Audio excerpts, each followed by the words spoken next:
हाँ। बिस्मिल्लाहिर्रहमानिर्रहीम। जखड़ मीडिया की तरफ से आपका होस्ट रियाज अहमद जखड़ हाजिर खिदमत है।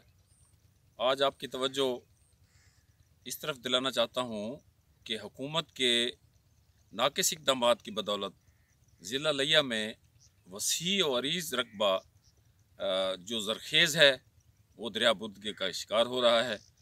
और यहाँ मौज़ावाड़ा सीढ़ा में मैं यहाँ खड़ा हूँ, ये इलाका आप देख रहे हैं, यहाँ भी बुरी तरह कटाव का शिकार है और ज़रखेज़ आबादियाँ, ज़रखेज़ ज़मीनें और सोना गलती जो है ना, ये ज़मीनें ख़राब हो रही हैं।